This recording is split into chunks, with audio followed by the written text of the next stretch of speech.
have a meeting in December. In attendance tonight is Tammy from the management company.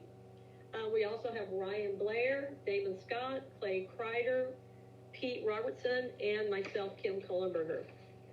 Ashley is on phone. Sorry, Ashley is on the phone. We are going to start with our budget report. So Ryan, if you would like to take the floor. Thanks, Kim. We're currently at 585 billable lots with a total income of $450,450. We have a total income of $468,150. That includes road fees, application fees, and bank interest. Our total maintenance cost, $278,500. That includes all the landscaping contract, irrigation, repair, general maintenance repairs, holiday decorations, etc. We spent $5,000 in utilities, electric and phone internet for the front and back gates. Our total administrative dues are $45,675. Our legal and professional fees are $13,600. For our total expenses of $357,775. We have a net income of $110,375. For the assets and liability sheet, our total banking assets are $631,999.78. Total receivables and deposits are $88,733. Or total assets of $720,733. In that receivables and deposits, we have $114,298 in outstanding dues still owed to the community, and quite a few of the dues came in today, but that will be shown on next month's statement. Liabilities and equity. Our total liabilities are $67,223. Those are the refundable building deposits, accounts payable, prepaid assessments, etc., and refunds to owners.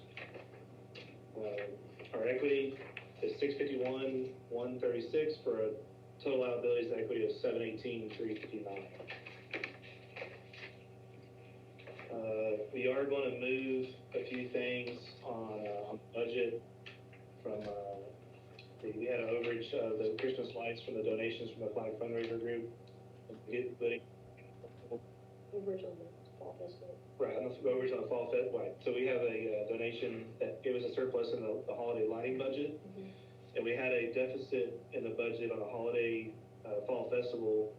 So we're going to cover that by moving that money over to that to cover that deficit to balance that budget.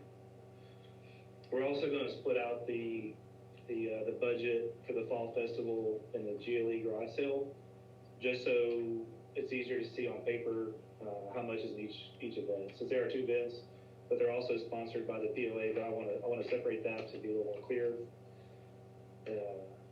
That's about it. Do you have any questions from the board or from the community? Let's see. Any questions? Are there any questions on the financials?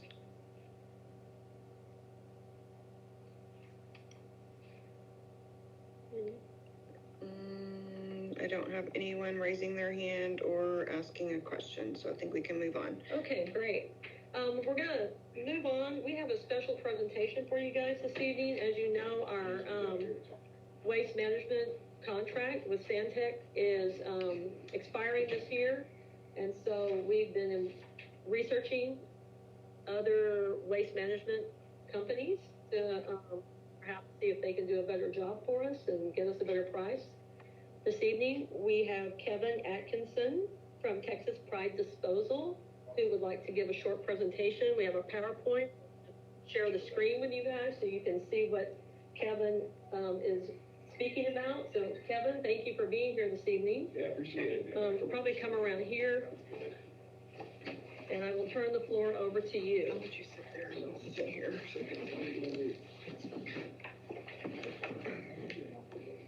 All right. Yeah, how are you? Doing well. Okay, Kevin, you just talk right there to the community. Okay. So Get it there when you get ready to go. No, you can. All right, appreciate it. Thank you very much.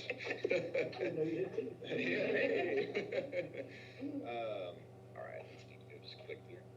Okay, sounds good. Okay. The community is all virtual. Sounds good. Okay. All right. How's it going, everybody? My name is Kevin Atkinson. I'm the owner of Texas Pride Disposal. A little bit about myself. I was born and raised in the Houston area on the southwest side of town, and I'm the kid that grew up chasing the garbage truck up and down the street. Never completely grew out of that. Came back from school after my freshman year, needed a job for the summer, and called the phone number of my parents' trash can, and 3 days later I was on the back of a garbage truck throwing trash. Did that all through college during my time away. After I graduated, went to work for a company here in town, worked for them for about 5 years, and then in 2013 started Texas Pride Disposal.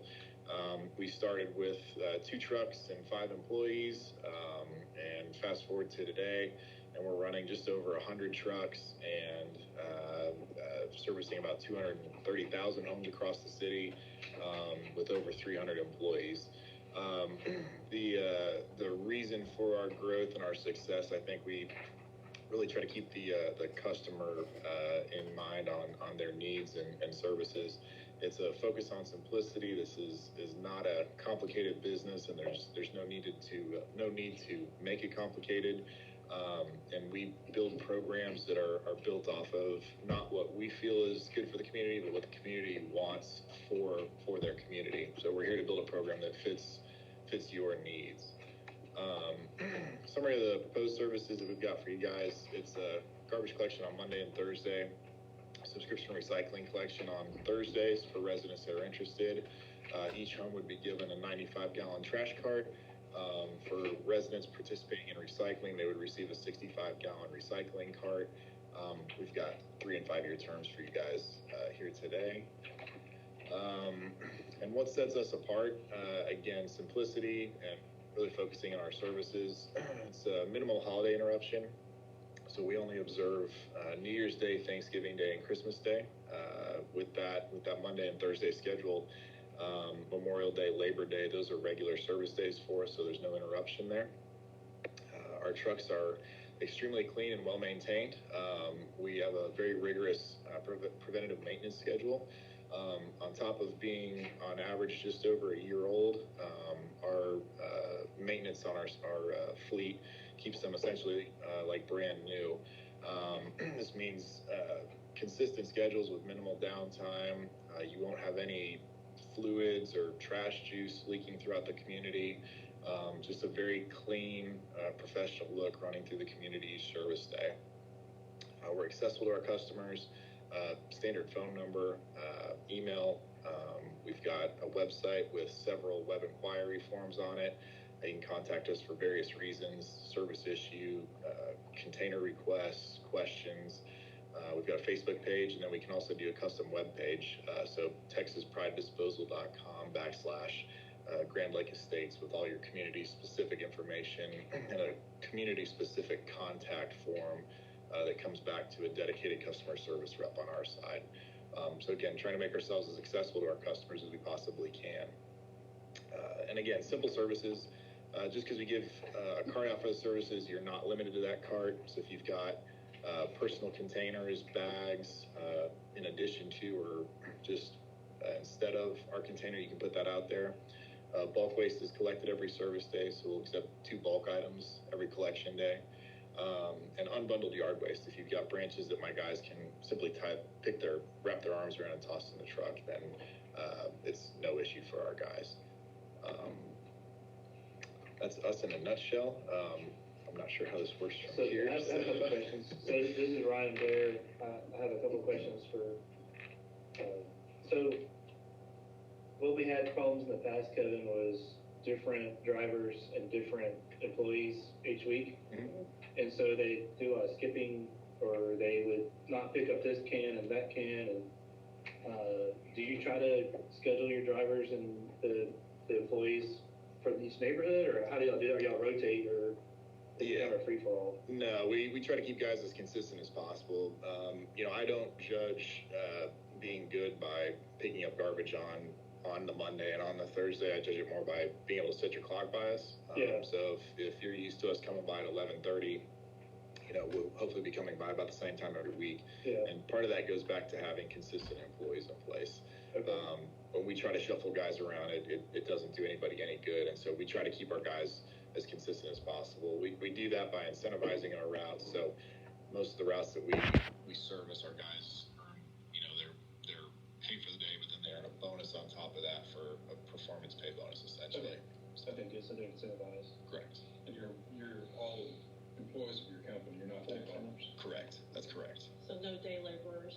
No day laborers. We use a staffing agency for some of our labor because there is a lot of turnover in the industry. And we're not going to the gas station and picking up day laborers at all. So it's all full-time employees.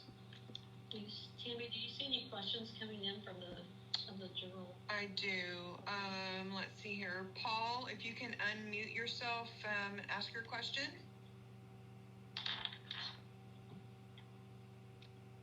What neighborhood near us do y'all currently service?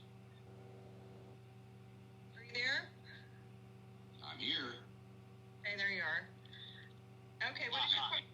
Hi, yeah, this is Paul Ardenoy. What neighborhood near us do y'all currently service? Yeah, absolutely. So we service Grand Harbor. We've got Blue Jack National, the community that's being built around the Blue Jack neighborhood. Crown Ranch is not ours. We've bid on that a few times, yeah. We've got in the greater, I'd say in the greater, we call it kind of our Magnolia, Conroe area. We service close to about 6,000 homes in total in this area. And we've got 2 locations, so don't let our website, our website says our mailing address is Rosenberg, which is accurate. We've got 2 locations in town. We actually don't have one in Rosenberg anymore. We simply keep that mailing. Our office manager who handles the mail lives out there. But we've got 2 locations. Our one location is down off the Beltway in the Fort Bend Tollway in Missouri City. And we have a second location that obviously this would be serviced out of, which is our Porter location at 99 and 59. Okay, Thank you. thank you. Here, if you want to just read the question and then do the answer. Yeah, absolutely. So 2 questions that came in are the... Oh, sorry. Just lost it. No problem. Are the trucks automated? They are not. So we do not have any automated trucks in our fleet. Everything in our fleet, we consider it semi-automated. It's a rear load style truck. It's 3 guys on every truck. So it's an old driver with 2 laborers on the back of it. There's a tipper on the back, so in case your cart does get a little bit heavier than our guys can handle, that tipper will dump that cart into the back of our truck. But no, there's no fully automated equipment in our fleet. Second question, just answer phone calls, emails with customer issues. This has been an issue with Santec. So as mentioned, the one thing that we do like to do, and it's become popular, especially recently, is the dedicated web page. So it would be texasprivedisposal.com / Grand Lake Estates. And on that page, we would have all the information that's specific to the community. And if at the end of that page you realize that you still haven't gotten your answer for what you're looking for, there's a contact form. And in that contact form, it would go to a dedicated customer service rep in our office. A lot of times out of the gate, I keep myself on those just because there's always a learning curve with a new provider. And so for the first couple of months, I probably would be the one responding along with our customer service team. But yes, with that, we find that it's much more efficient when you've got a point person rather than just kind of a fishbowl in there. But we do try to be responsive. Next question is, do we have to purchase our containers and will you take our containers away? So Santec, my assumption, they would remove those containers. They've done it in the other communities that we've taken over from them in the last few months. And purchasing your containers, the first container is included in the cost of service, and then additional containers we do sell if interested. Again, you can, I think, use personal cans as well. The first cash card is included. What is the scheduled pickup? What time is the scheduled pickup? Just decide to pick up during morning commute and school times. So our service hours that we say, it's always 7 a.m. to 7 p.m. If you guys have specific times you don't want us in the community, you do want us in the community. Typically, we'll try to be out there in the morning, though. With the way this is set up, my assumption is our guys would truthfully probably start in the neighborhood and be done by 11 or so, I think, probably. And we'd shuffle some stuff around up there. But my assumption is, as of right now, it'd be service in the morning for you. Okay. Santac took over Town and Country so that they would be the ones taking the containers back. Is that correct? Yeah, and that's what we've had in other communities. They've still removed those containers, even if it doesn't say Santac on it. Okay. Looks like we have one more person that's. And here we go. Sorry. Oh, good. Wait, here we go. I got a question. Came in here. Said current provider consistently leaves trash and liquid on the streets. You said that it won't happen, but how will you address it if it does happen? Yeah, that's actually a great question. And they can hear through here. Yes. So if for some reason we do leak fluid, we actually have a power company that's on call for us. And they'll come out, they'll power wash. That water does not go into the drains. They'll recollect that water and then dispose of it properly. So they'll come out and they'll clean what they need to. As far as the trash juice itself, I can tell you the only thing that we've really had to clean up, I mean, I'm not exaggerating in years, is if a hydraulic hose busts on us, which it happens occasionally, especially in the summertime. Trash juice itself, I'm a big stickler on it, and in our preventive maintenance program, there's a tailgate that's on those trucks, and all you have to do is make sure that seal's in good shape. It's very simple. Make sure the seal's in good shape and that those guys have tightened the turnbuckles on the tailgate. And if you do that, you won't be leaking anything around. So for the most part, I mean, we really don't leak garbage juice really whatsoever. So it's something that we take a lot of pride in. So, but if we do have a power washing company that's on call for it. There was one right here. I think a previous company's container. Would you pick that up, or did they have to purchase from a? Yep, absolutely. So if you have containers that you've gotten from other haulers or has somebody else's logo on it, it's no problem. If you happen to, if Town and Country comes around and you're on vacation the day that they pick their carts up and it's still out there, our guys will service it. Again, it's simplicity. A trash can is a trash can to us, so we'll service them for sure. So this is a dedicated one provider, and so if we do award a contract, it's for that one provider. Correct. And that's to keep out the multiple trucks every single day. That was a problem we were having with our streets getting torn up. We had trash running from Monday through Friday. Mm-hmm. Right. And it's not against any other different provider. It's just we have to cut out the traffic. And so that was the point. But yeah, I think we're getting better service, so we'll be able to control our service with one provider. Yep, absolutely. There was another question if this was addressed, would be an issue of trash and recycling on the same day. 99% of our customer base has trash and recycling on a coinciding service day. If it's something that you guys want to have us out here on a third day, we can, but it's typically, especially with the carts are distinguishable and our guys have a pretty good idea. The other thing that we always recommend is, if for some reason you do have a lot of waste that's curbside or a lot of recycling that's curbside, we just recommend separating it by a few feet or putting it on opposite sides of the driveway, and then our guys can very clearly tell what's intended for what. But with the carts that we would be providing, that's 65-gallon recycling cart should be a fairly adequate amount of space for 1 week's worth of recyclables. Okay. Are there any other questions? Does the board have any other questions? You might want to address the heavy items. Yeah, absolutely. Just again on bulk trash, so we'll take 2 heavy trash items every service day, so there's not a dedicated day or a dedicated day of the month. It's 2 bulk items every service day. That's a washer and a dryer, a mattress and a box spring, a couch and a love seat. We'll take fencing if it's bundled, so wood fencing if that's something that's out there. hot water heater's no problem as long as it's drained to water. The few things that we really can't take, chemicals obviously are one. We can't take tires. That's a law. Like going to the landfill. Gun safes are not good on our trucks, so that's one that we don't take. But we also, for services like that, if you do have stuff that we can't take with our normal service, we offer a pay type service for it, where we'll quote whatever you're trying to get rid of. So tires, a lot of times, we have a tire company with what we do. They take tires off of us for $25. We just pass that straight to the customer. And same thing, if you've got, instead of having 2 bulk items that you want to throw away, if you've got 50, you clean your whole garage out because you want to park a car in there, and you've got a giant mound of stuff, we can quote you. You can actually submit photos through our website, and we can quote a collection for you on the next service day.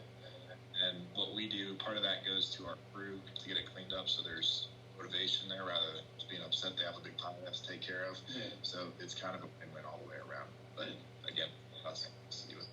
Good. Paul, you had your hand up, but it looks like you put it back down. Did you have any other questions? Yes, I do. Do you bill on a quarterly basis in advance of service period, and will cost be roughly around the same what we pay now? We do bill quarterly in advance. And as far as the cost currently, The cost on right now for a 3-month contract, just with normal pickup, is around, it's about $59 a quarter plus tax. Okay, that's about what we pay now. Okay. Yeah, I think it's a little bit less than what we got. Yeah, I didn't know what you guys were paying right now. Okay. Is recycling an additional price? Yes. Yes. That was structured. Yeah, you got that based on the number of homes. So recycling, recycling is based off. Yeah, appreciate it. That's what you sent us. Yep. Recycling is based off participation. So for the first 50 to 150 homes, it would be $15 per month, and then after that, it drops to, if we get 151 or more homes that are participating, it's $9.25 per month. Thank you. Okay, any other questions? We've got somebody type. There we go. So the question is, do we actually recycle the plastic in the recycle? So if it's acceptable on our list, which we accept cardboard, paper, rigid plastics, so plastics number 1 through 7, except for number 5. Number 5 is styrofoam. We accept aluminum tin cans, glass bottles, and jars. All of that material gets recycled. We take it to a company called Independent Texas Recyclers. They're a recycling company off of 610 in Irvington. We deliver about 2,200 tons a month to them. They've got no ties to any landfills whatsoever, so they make money in 2 ways. One, to bring us or to charge us to process the material we bring them. The second is to separate it and then sell the commodities to companies to be repurposed and reused. They're no different than us. There's no incentive to put it in the landfill. The more they put in the landfill, it's just a cost drag on their business model. So yes, everything that we advertise that we recycle gets recycled. That's the last of the questions. Yes. So we're gonna, we're gonna leave it open for, I guess, the next week or so to get any more comments come in. We'll try to address those as they come in. Okay, Kevin, thank you so very much for coming down and presenting to our community. It's very important. We want to have, as much transparency as possible. Yep. And so we really appreciate your time. Yep. And community, if you guys have any other questions, please send those to, either Clay, myself, any one of the other board members, or to Tammy, and then we can get those questions over to Kevin and get them answered for you. So we thank you very much. Yeah, appreciate the time. Thank you very much. Thank you. Thank you very much. So community, give us just a couple of minutes to let Kevin exit the room, and then we'll move on with the meeting. Thanks, Kevin. Thank Yeah. y'all for the time. Thank Yes, you. sir. Great job. And that door's unlocked if you'd like to. Thanks, I need a shout. I appreciate it. Thank you, Kevin. Thanks, I'm gonna lock it. If you're gonna, Oh, he was waiting for Ryan. Yeah.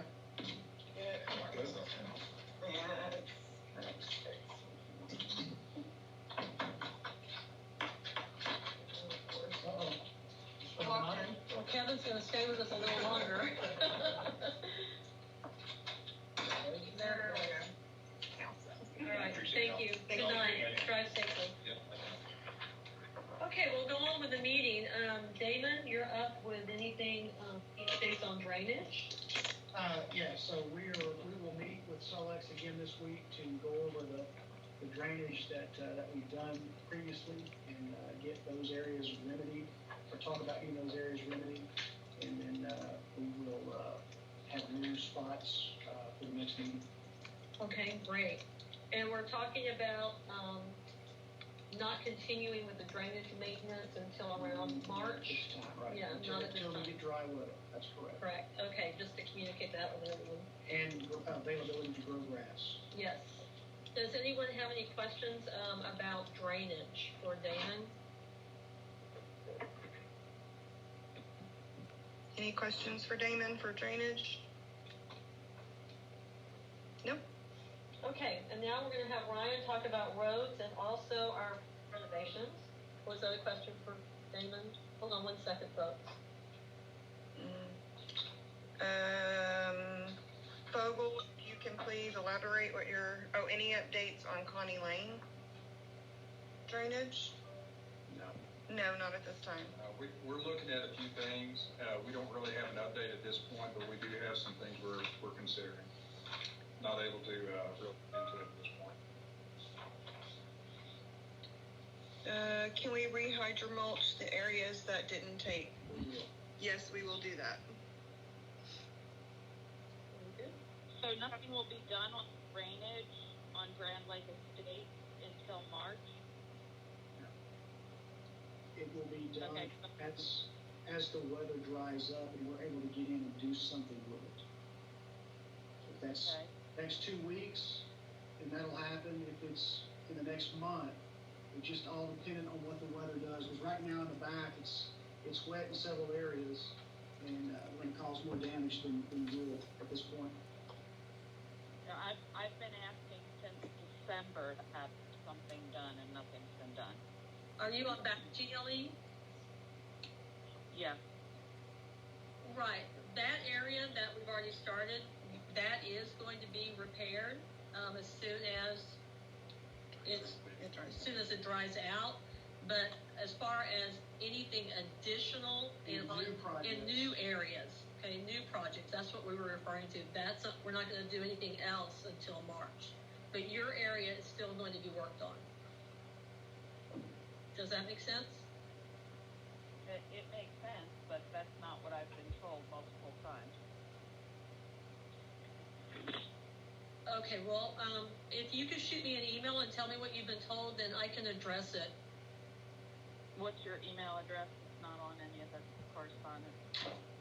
Kim@glepoa.com. Okay. Thank you. Okay. One other question. When you do start again, will you go out for 3 bids? Minimum 3 bids, and it needs to be transparent to the community. Sure, yeah. Yes.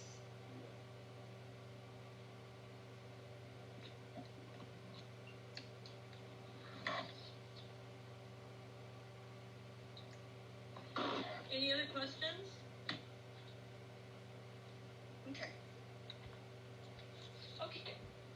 So we'll move on. So Ryan is going to talk to everybody about some road repair and then also park renovations. Okay, so, we do have a list of potholes and sinkholes and also some damage on Roberts Court. There's probably gonna be a large chunk of alligator type skin, blacktop that's separating, and it's gonna be a major issue. It's already holding water. What I wanna do is, I'm trying to tie in these potholes and road repairs with a park renovation, and so I'm gonna talk about them both real quick.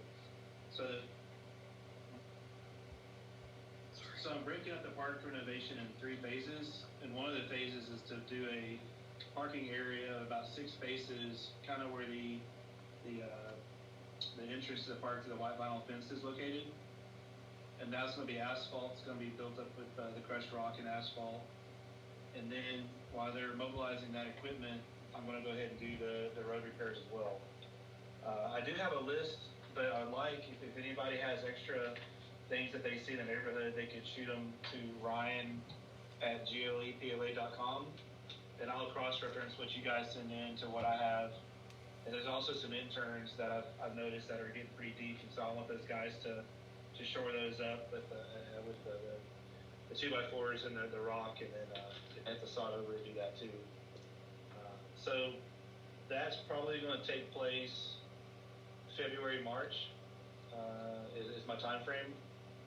If there is something immediate, I'll personally come out with a helper to fill it in. I've done that a couple times. I didn't forget about those potholes. Those are temporary fixes, so if you're wondering why they're not filled in properly, they'll be filled in.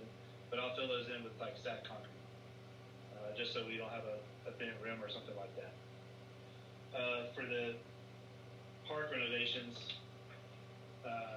what I'm doing is I want to pull up the bull rock around the pavilion, put down concrete apron around that, 4 feet, and kind of slope it away from the pavilion, and then do an ADA walkway from the pavilion to the place and then to the white fence. All this will be ADA compliant, be easy accessible, about 5 foot wide. And the first bid that I got came in my personal opinion, and also other members of the board, a little bit over than what we were comfortable with. And so we're waiting on another bid to come in tomorrow. The contractor couldn't get it in time, but I probably going to rebid this a few times to get more comfortable with the amount that was submitted. Phase 3 of the renovations, after everything's been done, I want to extend the white vinyl fence, and we actually got a very agreeable bid come in. The white vinyl fence will continue to curve around onto GLE Drive and end at an agreeable point up against the berm where the berm transitions to the dam, and then also separate the lot next to the park and run that vinyl fence all the way down to an agreeable spot, kind of the same vector as the other fence terminates. And that bid came in under budget, and we're going to vote on that. When do you want to vote now, or? Yes, we need a motion. A motion to approve. Okay. So the bid came in at $6,500, and that includes a little bit of a cushion for some of the broken slats and railings, and also I inserted a 10-foot wide gate for a food truck or some other vehicle to be able to still drive in up to the park to unload. So it came in half of what the other contractors bid, so we're going to go with that company. So I'll motion to approve the 6,500.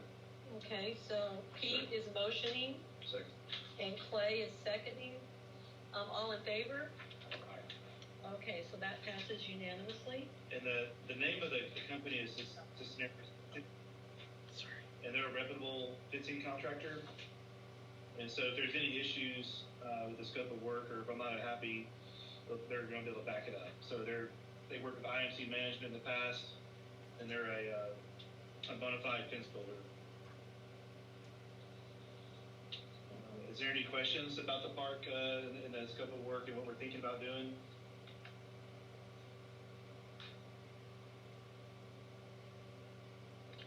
Has a bathroom been looked at for the park? Young kids can't hold it. Yes, so we are talking about the bathroom. There's pros and cons. I'm pro bathroom.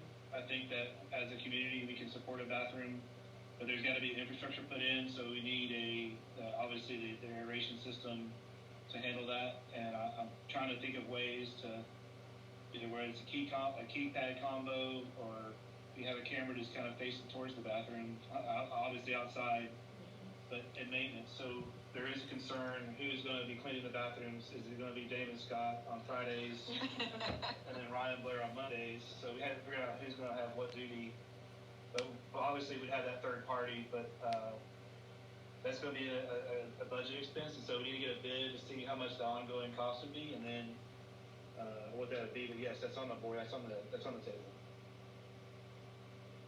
Other questions? No. No questions? Anything further, anyone in the board? Okay, so we're gonna move on now, if you don't have any more questions. The 2019-2020 audit is almost finished. We're hoping that they'll be done in February, so that way we can communicate that information back to the community.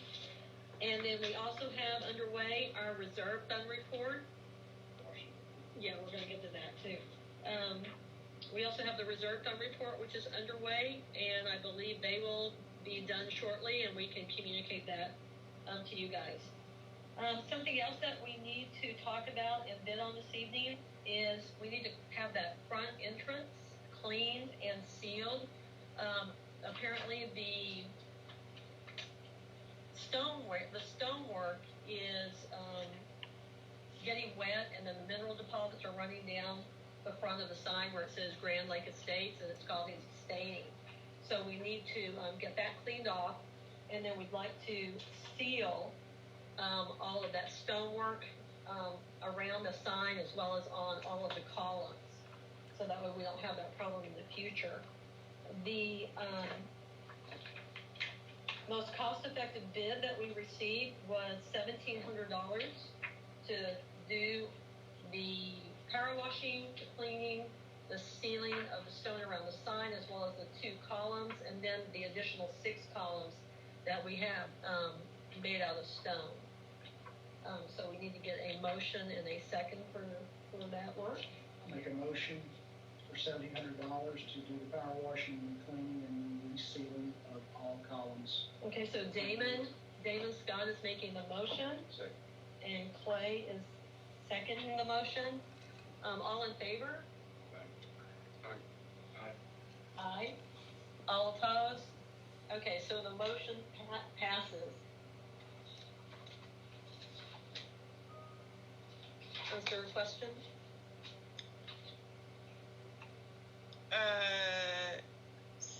Sealing the stone. Yes, that is correct. I guess that's clarification. The stone is seeping out. Even when it's dry, when it takes on water, it seems to absorb it, and then it seeps it out, and it's staining it. So they're going to seal it so it doesn't obtain moisture. Does that answer the question? I guess so. Any other questions? Okay.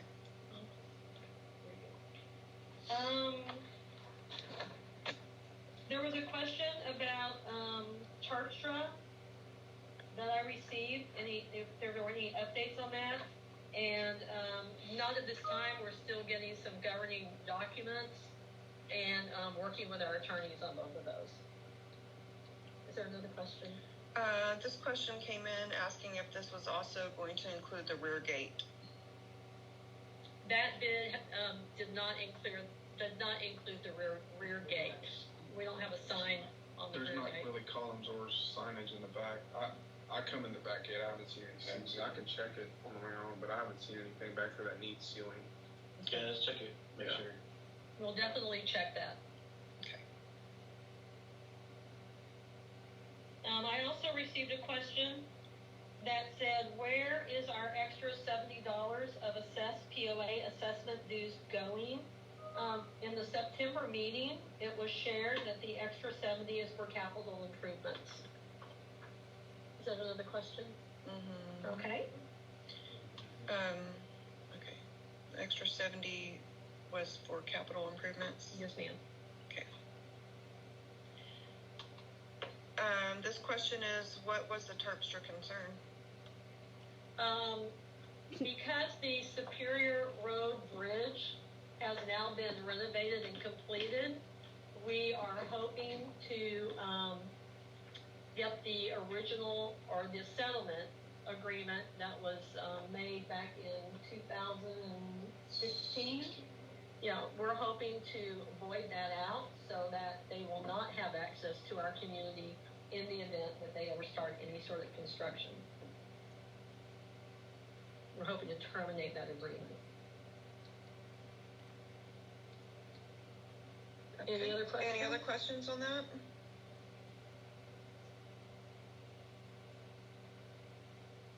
Okay, I don't have anything else. Okay, the social events coming up. First of all, I'd like to discuss the holiday decorating contest. We want to thank everybody for the beautiful decorations throughout the neighborhood we had during the holiday season. Congratulations to all the winners. Best religious was the Woody family. Best doorway, the Torrance family. Best technical, the Davis family. Best traditional is the Brown family. And best use of lights, the Reeves family. We have the Easter event. The Getty Social Group is planning on an Easter event. Holly Yin is going to spearhead that event, and it will be the Sunday before Easter, so that will be Sunday, March 28th. More information will be posted on the Getty Social Facebook page as it becomes available. Also, the PLA will have its spring garage sale. That's going to be the week of April 16th to 18th. And Paul Lardenoy is going to take the lead on our spring garage sale. So we thank you very much for that, Paul. We know that you did a great job in the fall. Also, Lori Roberts led the efforts to welcome 51 new families to GLE with a pie from Pie in the Sky, wrapped in beautiful packaging with information about the community. We were also, the Getty Social Group also had their turkey trot virtually, and we want to congratulate Nikki Martin for taking charge of that. And people submitted their pictures virtually, so the winners were acknowledged. And then finally, we want to thank Jennifer Stratton for doing an exceptional job on the Jingle All the Sleigh event, as well as all the volunteers that came out to put that event together. She did it within a socially distanced manner, so that was really awesome. Hopefully you guys were able to participate in that. Don't forget, our newsletter will be posted. There'll be a link on the GLE.com website as soon as we get our newsletter put together for the upcoming months. Does anybody else have any questions? I thought I heard a ping.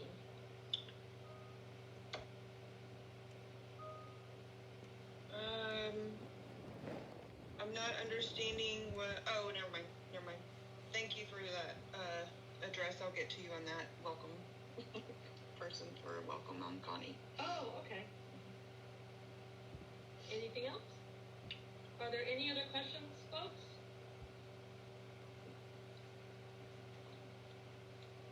Would like to reiterate, there any questions or any concerns you have about the neighborhood, send those in to Tammy. I think we mentioned before, we really don't monitor the GLE website or the Facebook. So if you post questions or concerns out there, we're not really looking at those. So if you have anything, send those in to Tammy and we'll address them there. Thank you, Clay. Anyone else have anything? Pete? Ryan? No, I'm good, thank you. You're welcome. Anyone? All right, everybody. That concludes the January edition of the Grand Lake Estates POA meeting. We really appreciate y'all checking in with us, and hope to see you real soon. The meeting is officially adjourned.